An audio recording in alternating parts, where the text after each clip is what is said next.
We've come to another end of Comic-Con. Correct. At New York City. So today was one of those days where we were all over the place. And so we are going to do a wrap-up instead of an at the con moment, which we've tried really hard to do sort of in the moment convention stuff for you guys over the past couple days. But today was one of those days where we were in panels or running to panels or all over eating lunch, making sure food happened. I mean, he doesn't know how to eat lunch when he's at Gen Con, but if we're at New York Comic Con, I know how to make us stop and eat lunch. I bring sandwiches. Well, but today we did not bring sandwiches. No, today we did not bring sandwiches. It was a shorter day. It was a shorter day. Yeah, so final day of New York Comic Con. What did you do? 4 days. Are you going to talk about what we did together this morning? First things first, we went to the world premiere. World premiere. We were the first people ever to see. Well, I mean, there were other people with us. Well, yeah.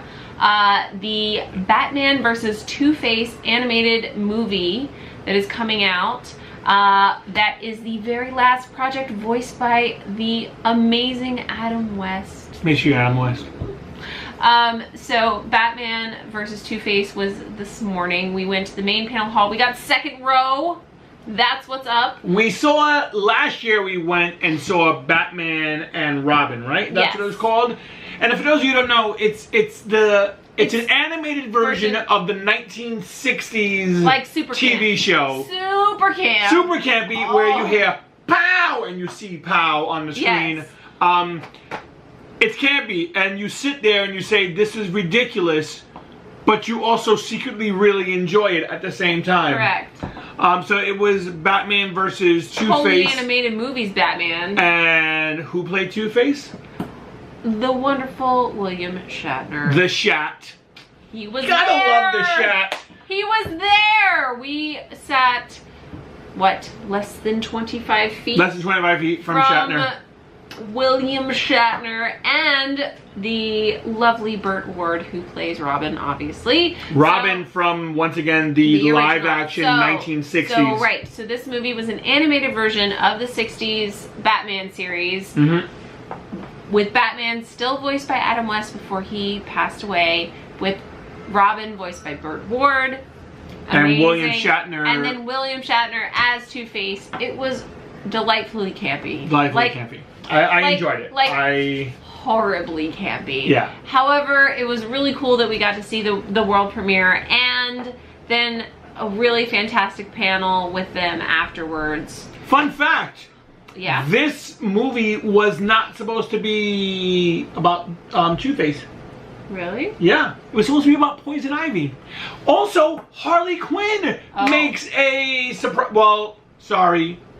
Harley Quinzel makes an appearance. Not Harley Quinn. It was supposed to be, they were thinking about bringing Poison Ivy into it, but it ended up being a Two-Face movie. You know, Two-Face wasn't around in the 1960s, and neither was Poison Ivy. So they're going to keep this trend up of bringing modern characters into the 1960s version. But they still had some 60s villains in there, which was pretty cool. Yeah. But I enjoyed the campiness of it all. It was campy, although I did appreciate the storyline overall. I thought it was fun. I thought it was, I mean, when compared...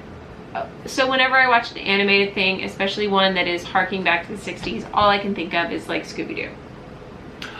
I hated Scooby-Doo. I loved Scooby-Doo. Hated Scooby-Doo. Oh my god, Scooby-Doo was the best. Saturday morning cartoons with Scooby-Doo. Oh, that was the best. You know what I enjoyed watching when I was younger? And it was a very short clip every time? What? Mighty Mouse. You don't know who Mighty Mouse is. I know who he is, but no, they never showed Mighty Mouse when I was a kid on TV. It was Saturday morning cartoons. I watched a lot of Scooby-Doo, and I would say that the feel that I get from Batman, at least this type of Batman, is very reminiscent of the same feeling that I had when I watched Scooby-Doo when I was a kid. Not when I can just like separate out the jaded adult Emma from the childlike Emma. If the childlike Emma... separate those two? Alright. I don't know how to separate childhood Eric. He's always with me. No, but I meant like I can focus on child Emma. Fair enough. Anyway, it was very enjoyable, very campy. What did you do Very afterwards? enjoyable. After that, I went to Hammerstein Ballroom today to see a show that I don't really watch anymore. Oh. I went to a blind spot panel. Don't enjoy that show. Okay, so we watched all of season 1. We did? I finished season 1?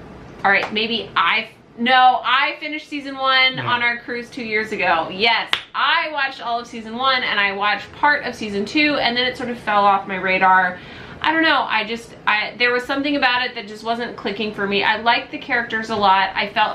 And I like episodic, like serialized television, like, oh, it's the best. But it sort of just fell off my radar because there was just a lot of TV going on. There's a lot of superhero shows on. I don't know, it just fell off. Are you back on it now? I may be back on it now.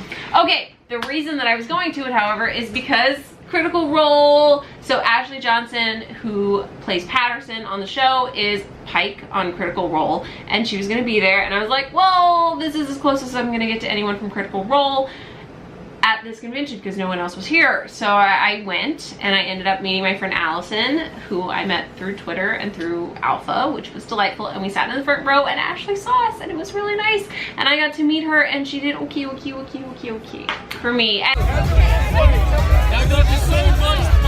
Okay, we just doing a video. Okay.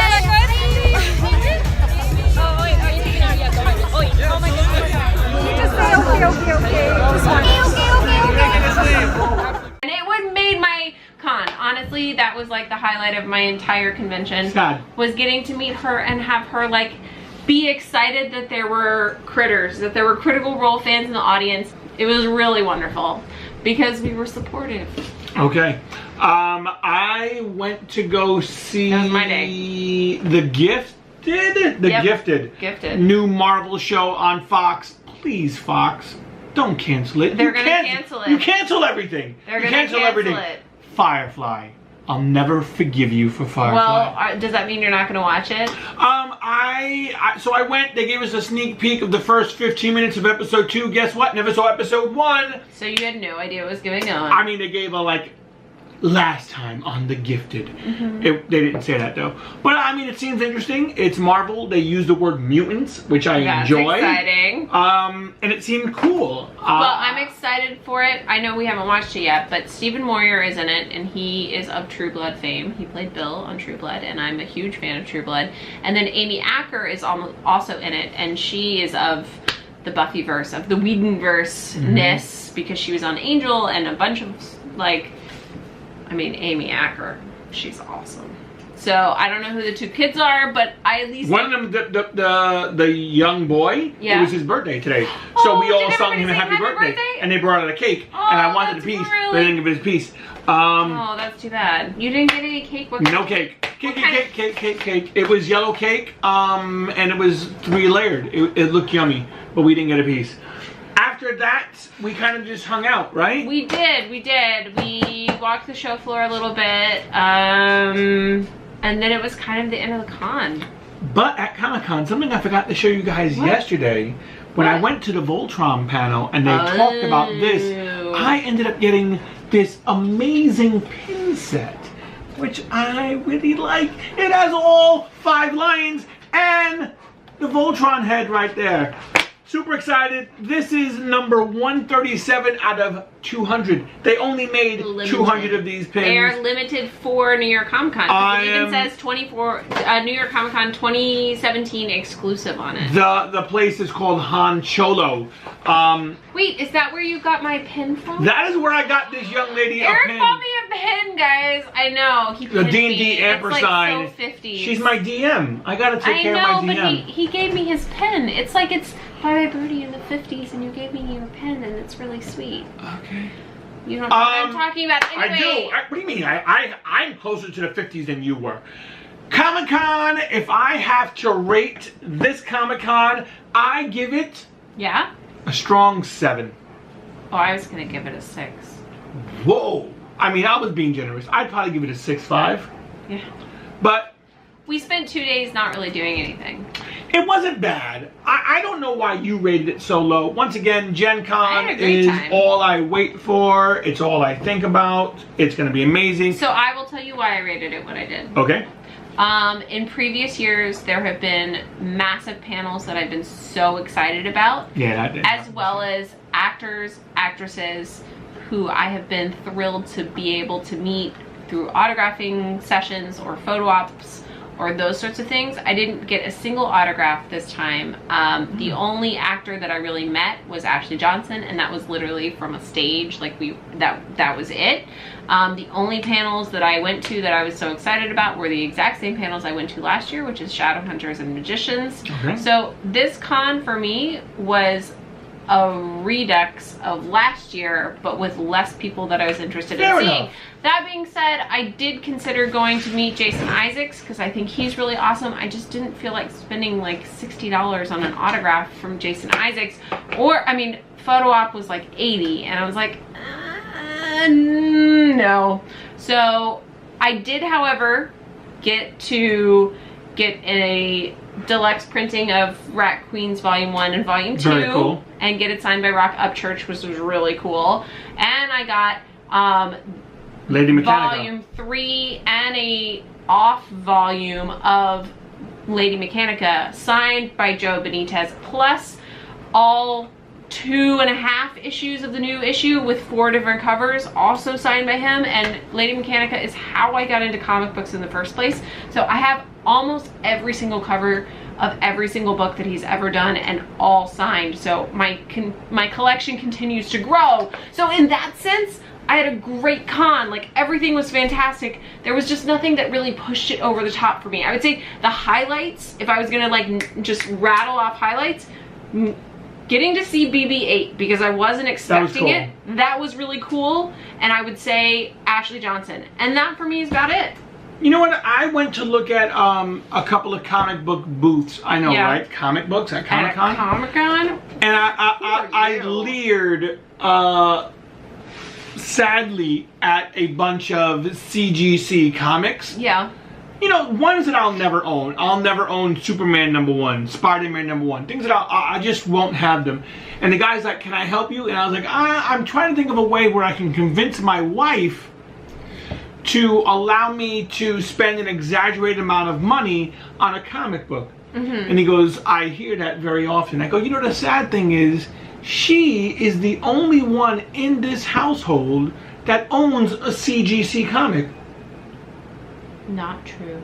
Lady Mechanica. You have Chew. Oh, I have Chew. That wasn't the same. I bought this for myself. And it wasn't like, it was just buying because I wanted something. I don't care about Chew. And it's a second printing. But like a real CGC I don't have. And he said, that's true. He said, can I give you some advice? And I said, I welcome advice, please. He goes, look at the past comics that you have and get them CGC certified. That's fair. Get them CGC certified. You'll bring the value up, sell them, and then get that one CGC comic that you really want. Yeah. You know? That's what you should do. Okay. I was like, that's really good advice. That's great. I have a lot of comic books that aren't worth a lot of money, but if I get them CGC certified and start worth a little bit. Because I wonder, would I, and I don't have a huge collection, but would I... He has a bigger collection than he lets on. We have 5 long boxes. I know somebody who owns 10,000 comics. No, but hold on. In our tiny apartment and we don't collect comics and we have 5 long boxes? It's not about you right now. Would I, given the option to sell all my comics, to have one like, whoa, you have that? Yeah. Same. I mean, even if that one is like The Walking Dead #1.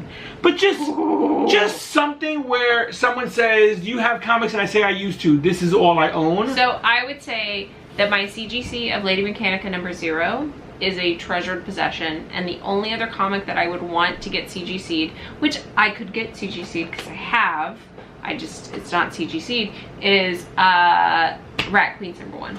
Fair enough. But like Spider-Man #700, just something that's like that's awesome that you own that. So this is something that I'm thinking about. And you do own Spider-Man 700, so like you can totally have that CGC'd if you want to. I mean, we'll see what happens. I get what he's saying though, and that's actually really makes a lot of sense, because when you got all your comics back and they came back to us, I went through and I actually cataloged and street value priced all of the comics you had to see if any of them were worth anything. And some of them, while they're not inherently high value, if you did spend the money to get them CGC'd, you might be able to get a little bit more money for them if you were interested in then selling them to buy something else. It's like... It was interesting. I never thought of it like that. Beyond that, I do think why Comic-Con took a couple of points down for me because I wasn't dressed up.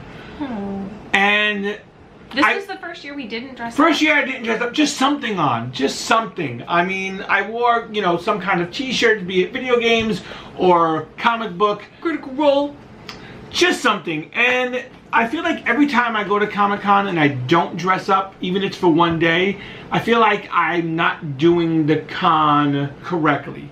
So, I mean, I purchased, which you guys didn't get a chance to see, I'm so sorry. I purchased a Spider-Man costume, and they delivered it yesterday. They attempted to deliver it yesterday at 10:30 a.m. We were already at Comic-Con. Yep, we were so I won't have it till Monday or Tuesday. He has to go pick it up from a depot somewhere. Yeah, it doesn't help at all. I'm always dead set on making a costume.